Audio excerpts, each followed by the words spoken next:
Entering through the main gate, the scenery of the gardens appears to us in all its beauty.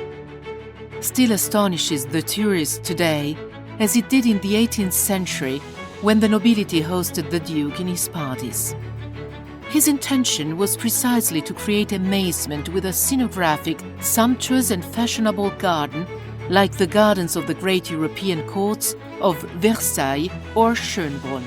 However, he was well aware of the limitation of the size and shape of the area he had at his disposal.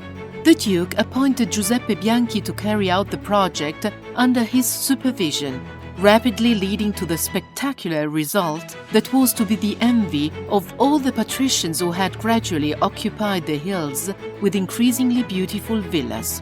He organized the space, already laid out with flower beds in Casa Orrigoni, thus creating a court of honor, but also forming a spacious parterre with 4 large squares marked by yew plants pruned in ball and cone shapes, with the topiary art of ancient memory typical of the Italian-style garden.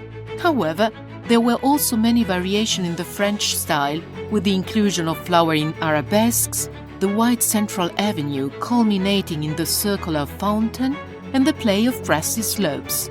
At the back, the so-called Castellazzo Hill, labeled that way because of the presence of the ruins of a castle, had been lowered to obtain the right proportion. It was designed with radial avenues and symmetrical stairs, delimited by hedges of boxwood and privet, thus creating a scenic backdrop interrupted halfway up the hill by a 3-niche edicule with statues called grotesque. High up, a belvedere reached by symmetrical hornbeam berceaux, which, starting from the ground, gradually going up, defined the profile of the hill, revealing the verdant galleries that used to shelter from the sun the ladies strolling in the park. Other attractions enriched the garden: a roccolo for hunting, much loved by the Duke, an open-air outdoor theatre, vegetable gardens, vineyards and espalier fruit trees on the side facing the lake. In the 19th century, with the changes of ownership and the advent of the new fashion of the English-style park, new exotic essences were introduced, such as redwoods, thuyas, pines and cedars, and were arranged in a freer and more natural layout. The water basin used in the vegetable garden was transformed into a swan lake with caves and waterfalls, and a spinning mill was built to replace the vegetable patch. A belvedere tower was also added on top of the hill. In this way, 2 contrasting areas of 2 different eras and styles were created, which we can still recognize today.